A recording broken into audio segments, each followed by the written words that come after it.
नहीं पड़ी, क्योंकि एक तो ये यथार्थता पैदा की हमारे मन के अंदर कि सतगुरु महाराज जो कह रहे हैं वो सत्य है, क्योंकि आज से लाखों वर्ष पहले की रामायण ज्यों की त्यों उन शास्त्रों से मिलती है। जबकि गरीबदास महाराज कतई अनपढ़ थे, कोई शास्त्र का ज्ञान, उन्होंने अक्षर ज्ञान नहीं था, वो पढ़े लिखे नहीं थे, लेकिन वो परमात्मा थे, इस बात का उन्होंने सिद्ध किया।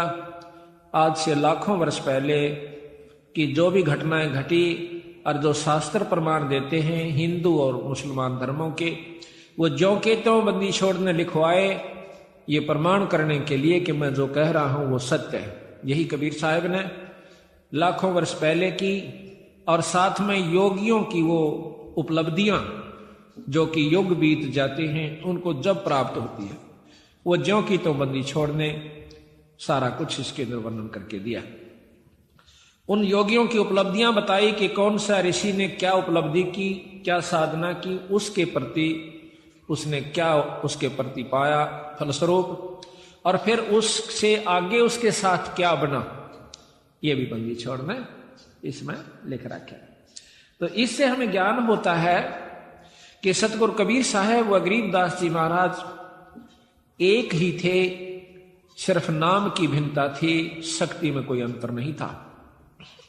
दोनों की वाणी, जबकि हम कबीर सागर पढ़ते हैं और फिर बंदी छोड़ गरीबदास जी महाराज का ग्रंथ साहिब पढ़ते हैं, वह ज्यों की त्यों वाणी है। कबीर सागर के अंदर एक विस्तृत ढंग से महाराज ने खोल खोल कर बहुत लंबे ढंग से लिख रखा है, और इन ग्रंथ साहिब के अंदर गरीबदास जी ने उसी की यथार्थता थोड़े से में, यानी कुछ दोहों के रूप में, और तकरीबन सारा ही वर्णन ज्यों का त्यों दे दिया। ये बंदी छोड़ की कृपा से पहली बार ऐसी हिम्मत उनकी कृपा से हमने की कि सतगुरु की वाणी को खोल कर सुनाया जावे, समझाया जावे, ताकि इसके रहस्य को समझ सके। आप 5-4 बार लगातार सुन लोगे इस महाराज के खुलासे को, तो फिर जब कहीं पर भी पाठ होया करेगा सतगुरु की वाणी का, आप इतने आनंद से सुना करोगे, फिर बार बार कथाएं सुनने की आवश्यकता नहीं पड़ेगी। सिर्फ एक दोहे को पढ़ा, सुना, आपकी आत्मा में वो खुशी, वो कथा सारी घूम जाएगी कि बंदी छोड़ यहां पर के कहना चाहो से। एक ही दोहे में पूरी कथा याद आ जाएगी। जैसे रामायण की कथा आती है तो उसमें एक अनदेव की आरती है महाराज की छोटी, उसमें कहते हैं रावण मांगण गया चून अर्थात लंक बही बेरून। एक कह दोहे ते पूरी रामायण हमारे दिमाग में घूमगी। रावण मांगण गया चून ताते लंक बही बैरून। रामायण का जिसने ज्ञान से इतना दुआ काफी है, वो सारी कथा का उसको एकदम 1 सेकंड में स्मरण हो गया और वो पूरा लाभ आपको प्राप्त हुआ, जो कि कथा का होया करे। कथा सुनने का बहुत लाभ होता है। बंदी छोड़ने रस बना के उसको कूट को, कितना बड़ी बूटी होती है, उस बूटी को, वो इतना विस्तृत है बूटी का, और फिर उस विस्तार है, उसको काटा, उसको काट कर उसका रख काटा, कूट कर छेद कर उसके फलों को, और फिर वो कितना बना दिया, एक बोतल में 1 घूंट पियो, पूरी जड़ी का लाभ मिल जाएगा। इसी प्रकार कथा श्रवण का बहुत लाभ होता है। जब हम अन्न देव की आरती खाना खाने के बाद करते हैं, हम चाहे किसी के भी घर पर खाना खाते हैं, उस खाने वाले को पूरा लाभ दे आते हैं जब हम अन्न देव की आरती कर देते हैं। अन्न देव की आरती में क्या आवश्यक? रोटी मांगी गोरखनाथ, रोटी बिना ना चले जमात, रोटी कृष्ण देव को पाई ताते 86 की खुदा मिटाई। अब देखो कितनी बड़ी कथा इसमें, कि दुर्योधन के भेजे हुए सिखाए हुए दुर्वासा जी पांडवों को श्राप देने के उद्देश्य से वन में चले जाते हैं। जिस समय पांडव वनवास घूम रहे थे, 14 वर्ष का वनवास उन्होंने मिला हुआ था जुए में, तो वहां पर क्या किया, दुर्वासा ने जाकर शाम के समय नो देखा कि सब ने भोजन खा लिया उन पांडवों ने। उस समय जाकर के कहते हैं कि हम भोजन पावांगे। वैसे तो लिखा है कि द्रौपदी के पास एक इतना ऐसा पात्र था जो कि सूर्यदेव की उपासना से उसे प्राप्त हुआ था, कि द्रौपदी रोटी ना खावे, चाहे वो कितनों को खिला देवे, चाहे 3 लोग रोटी उसमें भोजन खा जाए, उसका भंडारा नहीं टूटा था उस बर्तन में। और जब द्रौपदी खा लेती तो उसमें कुछ नहीं बचा करता।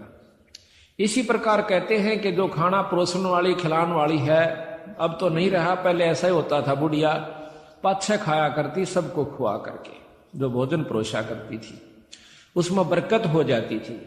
आस्था और श्रद्धा और नियमता ठीक थी उनकी, तो वो अब उस समय भी असर था, आज भी है। अगर उसी नियम को पुगा करके हम फिर शुरू कर दें तो वही जो का तू आज भी है। परमात्मा मंत्र नहीं आया, हमारी आत्मा मंत्र आ गया है, मलिन हो चुकी है, अविश्वसनीय हो गए हम, हमें विश्वास नहीं रहा परमात्मा के ऊपर। तो जाके कहा कि भाई रोटी खाऊंगा, दुर्वासा ने कहा, और मेरे साथ 88,000 ऋषि और आए हैं, सबको भोजन खिलाना। अब भाई स्वयं के सारे द्रौपदी से प्रार्थना करी कि द्रौपदी आज तो जुल्म हो गया और हमने मालूम हो क्यों आया है। दुर्वासा दुर्योधन का सिखाया हुआ आया है, उसका भेजा हुआ आया है कि उनको श्राप दे का हो, और भाई आज तेरे हाथ में हमारी इज्जत से द्रौपदी कुछ कृपा कर दे। वह कहने लगे जी अब कुछ नहीं हो सकता, मैंने खाना खा लिया है, अगर खाना खाने से पहले ऋषिदेव आ जाते तो बेस से कोई चिंता नहीं थी, अरे मेरे बस की बात नहीं है। अब पांचों पांडव सोच करते हैं, चिंता बना करते हैं, अब क्या बनेगा।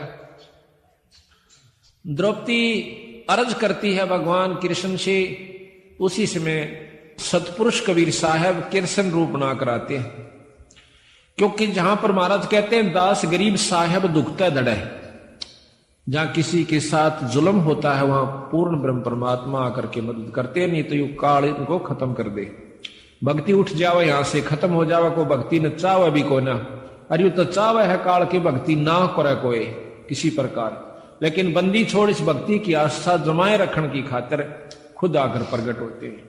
कबीर साहब ने खुद नरसिंह रूप बनाया था। अब इन बातों का अविश्वास न्यों होगा क्योंकि हमने यही सुना है कि विष्णु भगवान ने ही नरसिंह रूप धारण किया। अब हम आपको इसको बहुत लंबा चौड़ा उदाहरण देकर बतावांगे। कई ऐसा होता है कि हमारे गुरुदेव तलवंडी भाई में रहते थे, वहां पर एक उग्रवादियों के समय में रास्ते में एक लाला जी तलवंडी का उग्रवादियों ने पकड़ लिया, उसकी मोटरसाइकिल भी, उसमें कुछ उगाही करके आया था, शाम के दिन 56 हुआ था, सर्दियां के थोड़ी सर्दियों के दिन थे, तो रास्ते में पकड़ लिया उनको, मोटरसाइकिल वहीं डाल दी, उसको जीप में बिठा ले गए, जाके ईखों में बांध दिया। उन्होंने शराब पी रखी थी दोनों उग्रवादियों ने, तो उसको बांध करके वो निश्चिंत हो गए कि अब इसको फिर देखेंगे, इसको खत्म करेंगे, सुबह से पूछेंगे कहां पैसा रखा है इसने। एक तो दारू पी कर वहीं लौट गया एक साइड में, एक चला गया कहीं दूसरे स्थान पर किसी कोठड़े काठड़े में, कोठे में सौन की खातिर। तब उस लाला जी ने उस भक्त ने अर्ज करी, हे परमात्मा, हे गुरुदेव, आज मेरी जान बचाओ मालिक। कहते हैं बहुत तड़प हुई कि उसी समय हमारे गुरुदेव वहां पर प्रकट हो जाते हैं। अब ये बात सुन जन के फिर आप समझ में आ जाएगी आपका किसने नरसिंह रूप बनाया था। उसी समय उन्होंने देखा कि महाराज जी खड़े हैं और उसके सारे जो बंधन बांध रखे थे, उसको जोड़ रखा था, वो आपा खुल गए एकदम। देखा है कि महाराज जी खड़े हैं और बहुत विरध दिखे। जो बोले गुरुदेव आप क्यों कुराए यहाँ पर, हे महाराज हे बंदी छोड़े, स्वामी जी आप किस तरह आए महाराज। कहने लगे आ मेरे साथ, चल तुम्हारे घर। महाराज मैं तो ये भी नहीं मालूम घर किधर है, या तो रास्ते का बिना मेरा जावा किस साइड में, अब मेरे पीछे आ जा। पीछे पीछे गारा में का, पानी में का, ईखों में का निकल कर और तलवंडी मंडी में आकर उनके घर के बारे में आगे छोड़ कर कहने लगे अपने घर में जाओ। रात के समय उनके घर वालों ने सब रिश्तेदारियों में टेलीफोन कर कर पूछ लिया कि वो कहाँ है। किसी ने नहीं बताया कि हमारे यहाँ कोई नहीं आया, वो तो नहीं आया। उसने समझ लिया कि वो खत्म हो चुका है, अब नहीं जीवेगा, क्योंकि शाम के समय कोई भी बाहर रह गया उसको मृत मान लिया जाता था। ऐसा खतरनाक समय चल रहा था पंजाब में। तो उसने आके कुआड़ खुड़खुड़ाया। अब कवाड़ कौन खोले, वहां से 5 बजे मंडी में सारी में ताला लग जाया करता था, सब अपने अंदर घुस जाया करते थे। आवाज दी, घर वालों ने देखा कि आवाज तो आवाज आपने उसकी, फिर ऊपर का देखा उन्होंने कि कहीं इनके साथ उग्रवादी तो नहीं है, अभी इनको ले आए हो पकड़ कर आवाज दो आ रहे हो। वो अकेला खड़ा दिखा। उसी समय भाग्य आए, पैर काले में कर दो क्वाड खोल दिया, एकदम ऊपर ले जाकर फिर बंद कर लिया। उनसे पूछा कि कहाँ थे? उसने बताया कि हम उग्रवादियों ने पकड़ लिया था मेरे को। फिर कैसे आए? कि गुरुजी ने छुटवाए।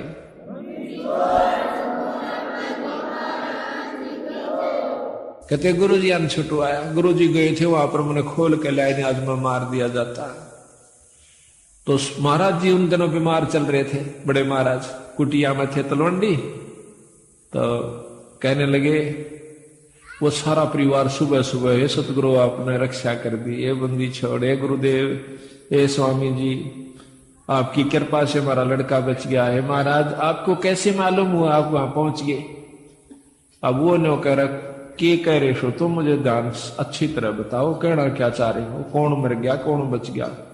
उन्होंने फिर सारी बताई कि महाराज आपको ज्ञान नहीं, आप वहां गए इस बच्चे को लाए निकाल के। ने बोला भाई बंदी छोड़ थे ये कबीर साहब, गरीबदास जी थे। अरे मेरा पूठा भी ना जाता, मैं किस जाऊं था बावड़ो। अब देखिएगा कि वो अपने हंस को बढ़ाई देते हैं और काम उसके बदले में आप कर जाते हैं, क्योंकि वो अगर उस गुरु की बेइज्जती हो से तब बंदी छोड़ की बेइज्जती हो से, भक्ति से उठ जाएगा इंसानों का ये मन। तो इसलिए बंदी छोड़ा करके अब हम ये भी नहीं कह सकते कि हमारे गुरुजी ना छुड़ाया, क्योंकि प्रत्यक्ष गुरुजी, और ये भी नहीं कह सकते कि सत्पुरुष ने नहीं छुड़ाया। अब जो उसके बदले में आकर रक्षा करते हैं तो उसमें कोई अंतर नहीं है, अंतर है भी नहीं और मानना भी नहीं चाहिए। जिस पर साहिब राजी ताही को तू बंद, उसी पर बंदगी कर दो जिस पर परमात्मा प्रसन्न हो जा सके। ये तो एक मोटे उदाहरण है यहां पर, जिससे राष्ट्रपति प्रधानमंत्री जिस पर राजी से जिस व्यक्ति पर उस पर मेल करते सारे काम सरेंगे। इसी प्रकार जिस पर परमात्मा बंदी छोड़ प्रसन्न है उसी की शरण में रहने तो आपको लाभ मिलेगा। ऊंचे उसके बरने आगे बैठे रहो सारा दिन, कोई फर्क नहीं पड़ेगा। तो इसी प्रकार हम यथार्थता को भूल कर अपने उन्हीं मनमुखी साधनों को अपना लेते हैं, जिसके परिणाम स्वरूप हम फिर लग 84 के गेड़ में आकर और बंदी छोड़ इतने दयालु हुए फिर ढूंढने से दुख सुख पाके। देखिए कहां कहां से आपको इकट्ठा कर लिया, हमारे जैसे तुच्छ जीव को। अरे ये अपना शक्ति प्रदान कर दी, हम जाकर के जगह जगह उनकी वाणी का ढंढोरा पीटते हैं, उनकी गवाही देते हैं, बंदी छोड़ की कसम खा खा कर कहते हैं कि इस बराबर शक्ति नहीं भाई। तो आज ये आपने हंसों को फिर इकट्ठा कर लिया, तो मैं आपसे यही प्रार्थना करता हूं कि ये मौका बार बार नहीं मिलेगा। किसी भी अनजान व्यक्ति की बातों में नहीं आना ही। सबसे पहला आपको दुखदाई ये होगा कि किसी की बात में आकर के अपने इस उद्देश्य को भूल मत जाना। 250 वर्ष हो गए गरीबदास जी यहीं थे बंदी छोड़, और वही छुडानी गांव, और महाराज का शास्त्र भी वहीं था। वो चुप रहे बंदी छोड़, देखते रहे। कबीर साहब भी कहते हैं कि जय तू चाहे राम को पाक्या सेती खेल, और कच्ची सरसम पीड़ के भाई खड़ हो ना तेल। वो कच्चा काम नहीं करते बंदी छोड़। ठीक है कोई पाठ करवाता है, थोड़ा बहुत लाभ मिल जाएगा, वो भी गुरु के बिना नहीं। अगर ऐसा होता, हमने देखा कि किसी का वो भगत जन, हम भी उनके साथ आया करते थे, वो किसी का पाठ एक बार कराया करते थे, 10 साल तक ही पाठ उनका नहीं हुआ करता था। 10-5 साल में किता को ब्याह शादी होंगी तो बेशक तो उनके मन में आ जाता कि भाई जो है ना पाठ भी करवावांगे। कई बार वो भी चूक जाया करते थे।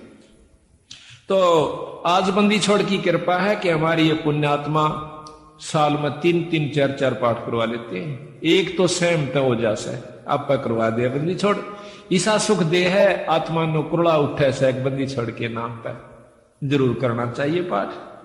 ये पीछे यहाँ पर डिप्टी कमिश्नर थे जो कि कल आए हुए थे, अब डायरेक्टर हैं ये हरियाणा के लोकल बॉडीज के।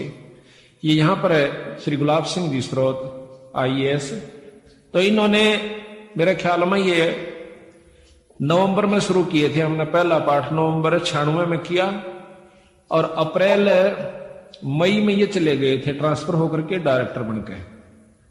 अब देख लो 7 महीना में 5 पाठ करवाए थे इन्होंने, और फिर एक कुटिया में करवाया।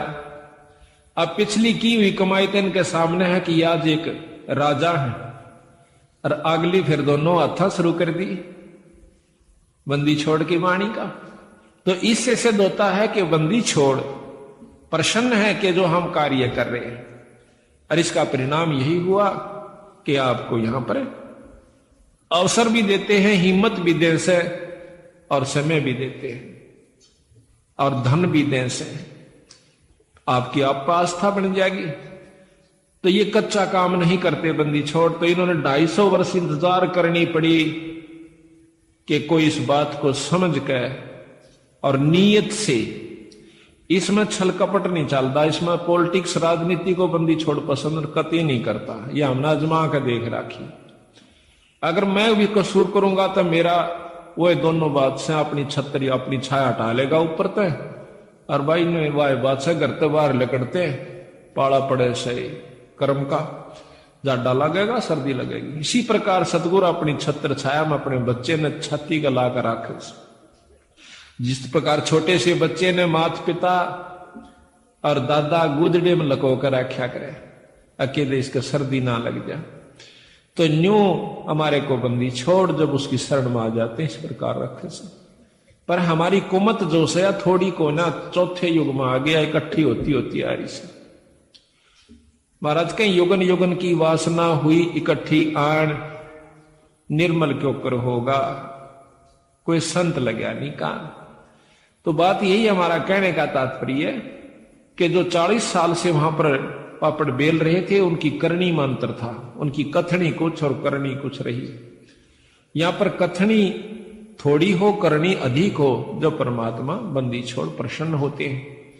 इन सारा बेरा हम सोच क्या रहे हैं, करांगे क्या, हम इस पे के छुपा सकते हैं। जीता दास गीसा पंथ के अंदर गीसा संत का एक परम शिष्य हुआ है। वो कहते हैं अपने गुरु को परमात्मा स्वरूप समझ कर चले।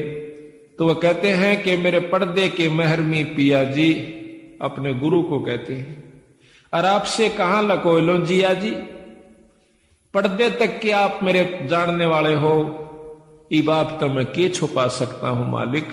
तो इस प्रकार हमारा भाव बना रहा कि हम ईश्वर से कुछ नहीं छुपा सकते, वो सारी जानते हैं। तो यही कारण रहा कि सारे हरियाणा में मुश्किल से साल भर में मेरे ख्याल में 5-4 पाठ किसे किसे का हुआ करते थे। वो भी एक पिछली कोई रिवाज रपस्सी बनी हुई हो तो वो हो जाता था। आज बंदी छोड़ की कृपा से एक महीने में 25 और 26, 27 पाठ होते हैं। वो भी हम 1-2 अपनी किसी कारण की जो है ना रेस्ट की खातिर टाल कर देते हैं, ना तो 30 के 30 पाठ हम कर सकते हैं। और इसी परिणाम स्वरूप आज मार्च तक हमारे पाठ आगे जा लिए, जबकि पहले तो हम करा करते 3 दिन में, 3 दिन के हिसाब से चला करता मैं। अब पाठ तो 3 दिन का ही होता है, लेकिन मैं सिर्फ एक रात्रि में जा सकता हूं, शाम को जान पाऊं सो मध्य के दिन शाम के समय। तो पाठ उसी दिन शुरू हो जाएगा, जैसे आज पाठ एक शुरू हुआ था, कल दूसरा हो जाएगा, परसों तीसरा हो जाएगा। पाठ रोज एक प्रकाश हो जाता है। इसके हिसाब से लाइयो के एक साल में 300 पाठ, 400 350 पाठ हो जाते हैं। तो आप देखियो बंदी छोड़ना दोनों हाथा बरसन लाग रहे हैं। आज हरियाणा, पंजाब और दिल्ली, इसमें सतगुरु की विशेष रजा होने लाग रही है। ये तो शुरू से ही ऐसे थे बंदी छोड़, आज के कोना सतयुग से चले आ रहे हैं, सतयुग से पहले के भी नहीं। तो जब कुछ भी नहीं था तब भी बंदी छोड़ कबीर साहब थे, गरीबदास जी थे। सतसुकृत नाम से सतयुग में आए, त्रेता में आए मुनिंदर नाम से, द्वापर में करुणामय नाम से, और कलयुग के अंदर बंदी छोड़ आज कबीर नाम से आए। अवतार तो इनके और भी होते रहेंगे, जैसे गरीबदास जी उन्हीं का अवतार थे, लेकिन महिमा कबीर साहब की रहेगी। एक नाम ही चलता है इनका, शक्तियां उनकी आती रहेंगी, नाम बदलते रहेंगे, समय समय पर आकर के अपनी हंसों को फिर इकट्ठा करते रहेंगे। हम तो बंदी छोड़ के नौकर हैं। जिस प्रकार एक कुबाड़िया होता है, सेठ साहूकार, वो कुबाड़ी का काम करता है। वो अपने नौकर को, जिसको वो 10-20 रुपए, 30-50 रुपए रोज के देता है, उसको क्या करा है, एक चुंबक दे से डोर का बांध कर, और वो उस चुंबक को ऐसे विसराते चलते हैं, नो टेकते चलन से उस चुंबक के साथ लोहे के कण जो कि रेत में रले हुए हों उसका चिपक जाते हैं। और वो क्या करता है, वो नौकर उसको उतार के अपनी झोली में डाल लेता है, फिर चुंबक रखना शुरू कर देता है। शाम तक 10-20 किलो लोहा वो ला करके कुबाड़िए को दे देता है।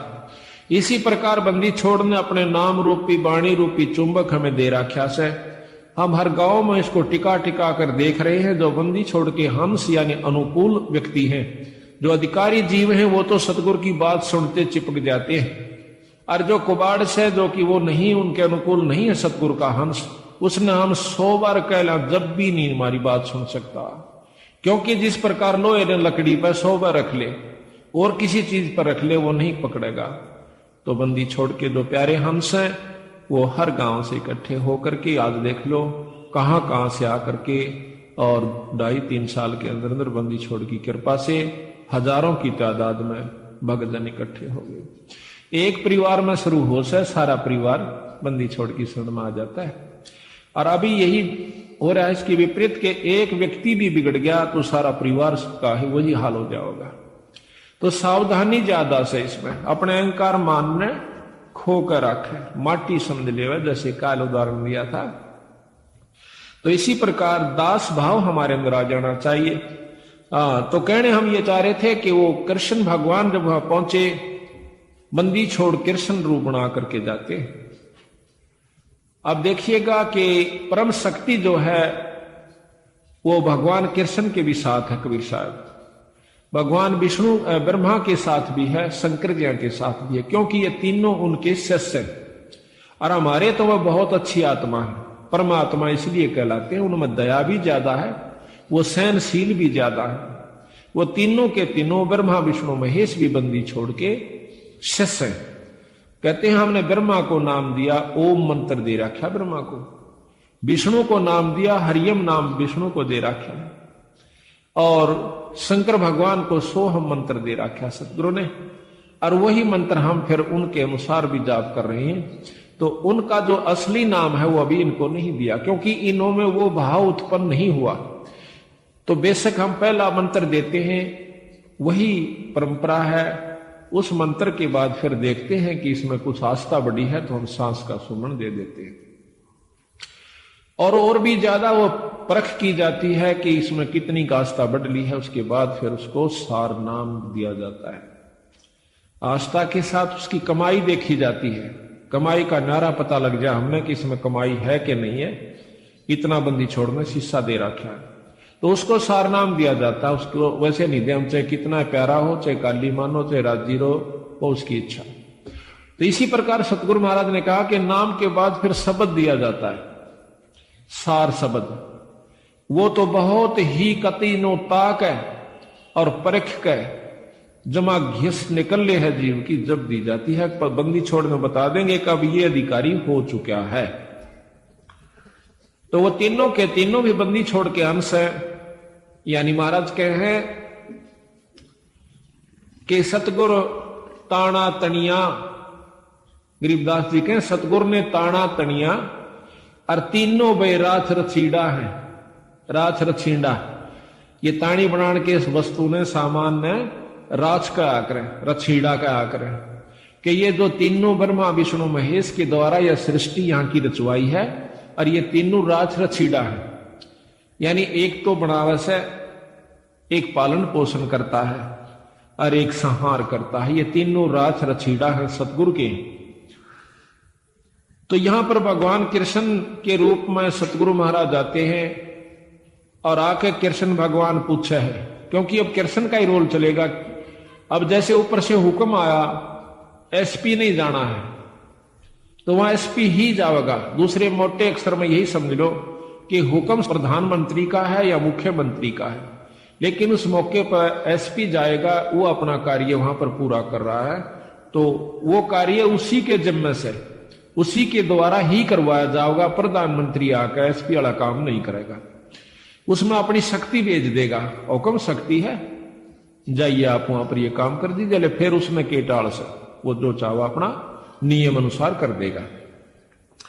तो यहां पर सतगुरु महाराज के हुक्म से समझो या उनका स्वरूप समझो, वही खुद आ जाते हैं, प्रकट हो जाते हैं। वहां भी कृष्ण बैठा है और वहां भी प्रकट हो गए कृष्ण जी के रूप में, जैसे अभी गुरु जियों का उदाहरण मैंने आपको दिया था। तो आकर के द्रौपदी कहती है भगवान बहुत दुखी होगी। क्या बात है भाई कि दुर्वासा 88,000 ऋषि लेकर आ गया भगवान और हमें श्राप देना चाहता है।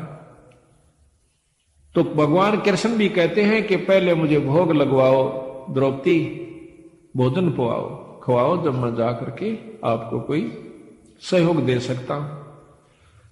अब वो कहने लगी महाराज रोटी का ही रोला है, क्योंकि मेरे पास एक पात्र है सूर्यदेव का दिया हुआ, अगर मैं भोजन नहीं खाती तो इतने तो मैं कितने ही आ जाओ मैं भोजन दे सकती हूं, लेकिन मैं भोजन खा चुकी हूं, अब मैं असमर्थ हूं, उसमें कुछ नहीं बचा है।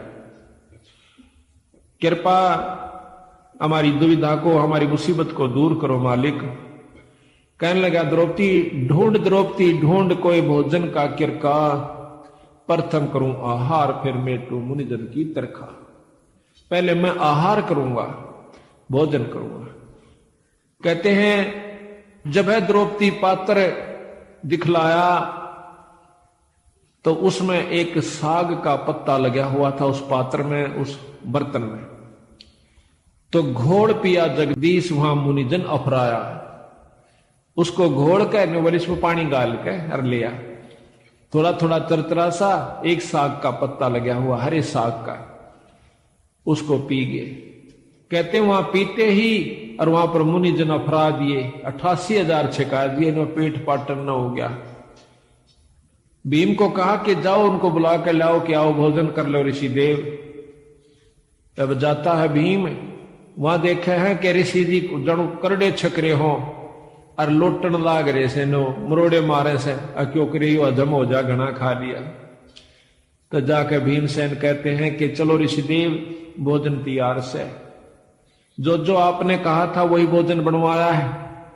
के कहा था कि आज के बोए आम अंगूरा, काम धेनु का दूध कपूरा, आज के बोए धान मंगाओ और मान सरोवर का जल लाओ। मतलब ना उनकी चीज आज बो है, आज आम लागे और जब मैं खाऊं। ऋषि बोले आए थे ना को बजकरण खातर, उन्हें कौन सा भोजन खाना था। तो ने बोले जी चलो सारा सौदा तैयार हो रहा। ऋषि जी ने बोले भाई भीमसेन हम तक कति छक लिए, कति गुंजाइश नहीं रह रही, कोई रोटियां का नाम ले है ना, बल्कि उल्टी पड़ना हो जाए, इतने करड़े छिक रहे हमको। तो कहने लगा महाराज भोजन तैयार से, अब तुम्हारे कौन आया है। वो कहने लगा जी हमारा भगवान कृष्ण आए। तो ने बोला हम तो छक लिए और भगवान करे थारे दुश्मन मरियो, आशीर्वाद दे दिया, आया था श्राप देन और दिवा दिया आशीर्वाद। कहने लगा भगवान करे थारे दुश्मन मरियो, दुश्मन उनके कौरव। महाराज कहते हैं दुर्वासा के श्राप की लगी अपूठी लात, उल्टी लात कौरवाएं कहलागी। तो इस प्रकार बंदी छोड़ने इसमें रहस्य छुपा रखा है कि इसको समझने की कोशिश करें। तो यहां लिखा है कि रोटी कृष्ण देव को पाई, 86 की खुदा मिटाई। अब यह इतनी बड़ी कथा एक चौपाई में बंदी छोड़ना बंदी। अब आपने ज्ञान हुआ, जब भी इस वाणी को सुनोगे, पढ़ोगे इस आरती को, जब वह पूरी कथा घूम जाएगी, तो पूरी कथा का आप समझिए कि इस एक आरती को गा देने से ये इतनी कथा आपने कर दी उस घर में जिसमें आप रोटी खा खाते हो। ये इतनी कथा आपने कर दी, इन कथाओं का फल उनको मिलेगा, आपकी करनी में तो कोई कमी नहीं होगी। आपने इन कथाओं के बदले एक टूक खा लिया उनका। बाकी भजन सुमरण आप कर रहे हो, आपका कति नहीं बिगड़ा, जो का तू बना रहेगा। कितना गजब बंदी छोड़ने रहस्य डाला है कि इस कलयुग में बच सकते हो तो न्यों बच सकते हो। तो यहां कहते हैं अब संत किसे कहते हैं, जो संत वही है, चाहे बच्चा है चाहे बड्डा है। संत वही है जो इन क्रियाओं को अपना कर ठीक ढंग से नियम से चले, वो संत है। और इन भक्तों को जो ये आरती करते हैं, खाना खाकर आरती जरूर करनी चाहिए, चाहे मन मन में कर दिए चाहे बोल कर कर लिए। आपके ऊपर कोई उस घर में जिसमें आप खाना खाते हो कोई आपके ऊपर उसका ऋण नहीं चढ़ेगा, और इसके कर देने से उनको उन कथाओं का लाभ पूरा मिलेगा। देख कितने ढंग से बंदी छोड़ की कृपा हमारे ऊपर इसी